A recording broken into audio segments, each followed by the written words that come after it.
প্রিয় বন্ধুরা, তোমরা কেমন আছো? আশা করছি তোমরা ভালোই আছো। চলো, আজ আমি সুজি দিয়ে ভাপা পিঠে তোমাদের বানিয়ে দেখাচ্ছি। পুরো রেসিপিটা দেখার অনুরোধ রইল শুরু থেকে শেষ পর্যন্ত। কিভাবে সুজি দিয়ে ভাপা পিঠেটা তৈরি করছি চলো তাহলে দেখো।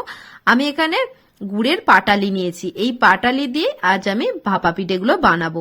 তোমরা এখানে মানে খেজুরে গুড় যে লিকুইড পাওয়া যায় সেই গুড় দিয়েও বানাতে পারো। আজ আমি পাটালি দিয়ে বানাচ্ছি।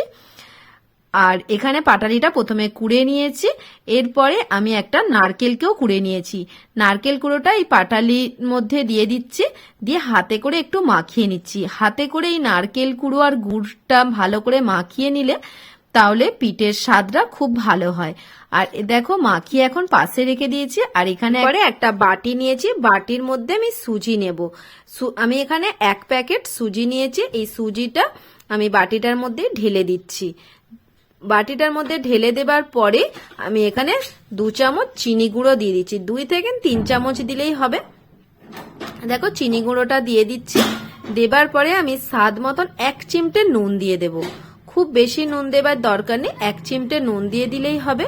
দিয়ে আমি চামচে করে শুকনো উপকরণগুলো একটু নেড়ে চেড়ে নিচ্ছি। তারপরে আমি লিকুইড দুধ দিয়ে ব্যাটারটা বানিয়ে নেব। দেখো আমি অল্প অল্প করে দুধটা ঢেলে দিচ্ছি সুজিটার মধ্যে। আর এখানে এই ব্যাটারটা খুব বেশি পাতলা হবে না, আবার খুব বেশি টাইটও হবে না। কিরকম ব্যাটারটা হবে অবশ্যই আমি তোমাদের দেখাবো। দেখো এইরকম ভাবে ব্যাটারটা বানাতে হবে। আর পাতলাটা কিরকম হবে আমি দেখাবো। দেখো অল্প অল্প দুধ দিয়ে আমি ব্যাটারটা তৈরি করে নিচ্ছি, একবারে বেশি দুধ ঢেলে দেব না। দেখো এইরকম ব্যাটারটা হয়েছে। এরপরে আমি এই ব্যাটারটা চাপা দিয়ে রেখে দেবো 5 মিনিটের জন্য। আর এদিকে আমি পুরটাও তৈরি করে নিচ্ছি। আমি যে গুড় আর নারকেলটা যে মাখিয়ে রেখেছিলাম সেটা আমি কড়ার মধ্যে ঢেলে দিয়ে একটু নেড়ে চেড়ে ভালো করে আমি পুরটা বানিয়ে নিচ্ছি।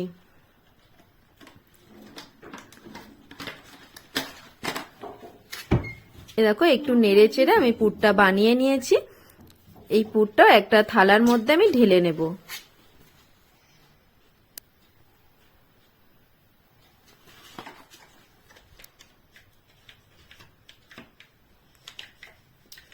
দেখো পুরটা আমি একটা থালার মধ্যে প্রথমে ঢেলে নিচ্ছি।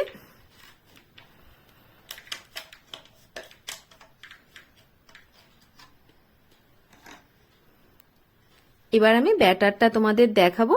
তার আগে আমি একটা কড়ার মধ্যে জল দিয়ে জলটা গরম করতে বসিয়ে দিচ্ছি। এই জলের মধ্যে আমি ভাপা পিঠেগুলো তৈরি করব। এই দেখো ব্যাটারটা কতটা টাইট হয়ে গেছে, যেহেতু সুজি দিয়েছি তো তাই ব্যাটারটা টাইট হয়ে গেছে। এরপরে আমি এই ব্যাটারটার মধ্যে আবার একটু দুধ দিয়ে দেব। এই দেখো এইরকম ছোট হাতারি 2 হাতার মতন দুধটা ঢেলে দিলেই হবে। তবু আমি 1 হাতা করে দিয়ে দিয়ে দেখছি যে ব্যাটারটা কিরকম হবে। দেখো এখনো একটু ঘন আছে, তাই আমি আরেকটু দুধ দিয়ে দিচ্ছি। এই দেখো ব্যাটারটা এইরকম হবে। খুব বেশি পাতলাও হবে না, আবার খুব বেশি ঘনও হবে না। এরপর আমি 3টে বাটি নিয়েছি, একই সাইজে 3টে বাটি নিয়েছি। আর একটা থালা নিয়েছি, থালাটা ছিদ্রযুক্ত থালা আছে। এই থালার ওপরে 3টে বাটি দিয়ে দিচ্ছি। বাটিগুলো দেবার পরে আমি অল্প সাদা তেল দিয়ে বাটিগুলো ভালো করে মাখিয়ে নিচ্ছি। আর 1 হাতা করে আমি প্রত্যেকটা বাটির মধ্যে ব্যাটার ঢেলে দিচ্ছি।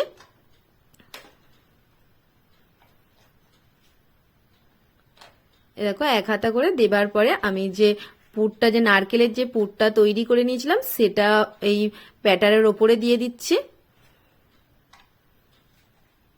এই দেখো এইভাবে একটু সাজিয়ে দিলেই হবে।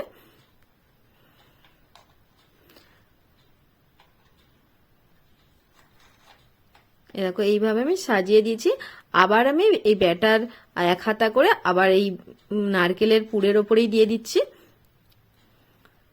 আমি এখানে পুরো বাটিটা ভর্তি করে দেব না, একটু ফাঁকা রেখে দেব। তাহলে যখন পিঠেগুলো মানে সিদ্ধ হয়ে আসবে তখন এগুলো ফুলে পুরো ভর্তি হয়ে যাবে বাটিটা। এ দেখো 1 হাতা করে দিলেই হয়ে যাচ্ছে।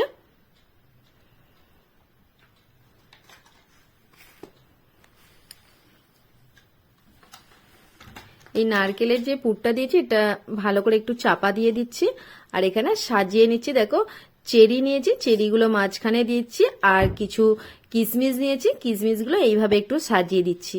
এইভাবে তোমরা সাজাতেও পারো আবার নাও পারো, দেখতে যাতে সুন্দর লাগে তাই আমি একটু সাজিয়ে দিচ্ছি। দেখো দেখতে কতটা সুন্দর লাগছে। এরপরে আমি এগুলো ভাপাতে দেব। এই যে এখানে কড়ার মধ্যে যে জল দিয়েছিলাম, জলটা গরম হয়ে গেছে। এরপরে আমি থালাটা দিয়ে 10 মিনিটের জন্য চাপা দিয়ে দিচ্ছি। দেখো 10 মিনিট পরে চাপাটা খুলে তোমাদের দেখাচ্ছি। এই দেখো পিঠেগুলো আমার হয়ে গেছে। আমি এবার নাবিয়ে নেব। এখন আমি বাটি থেকে বার করব না, একটু ঠান্ডা হলে তারপরে বাটি থেকে বের করব আমি। দেখো দেখতে কতটা সুন্দর লাগছে, আর খেতেও খুবই ভালো লাগবে। তোমরা অবশ্যই বাড়িতে এই রকম সুজির ভাপা পিঠে বানিয়ে দেখবে তোমাদের কেমন লাগে। যদি ভালো লাগে লাইক শেয়ার অবশ্যই করবে। এরপর আমি ঠান্ডা হলে তারপর আমি বার করে দেখাচ্ছি। খুব সহজ আর খুব তাড়াতাড়ি দেখো ভাপা পিঠেগুলো বাটি থেকে বেরিয়ে আসছে। এই দেখো এইভাবে আমি বার করে নিয়েছি। আর যেহেতু এই বাটিটা লাস্টে হয়েছে তাই আমি পরে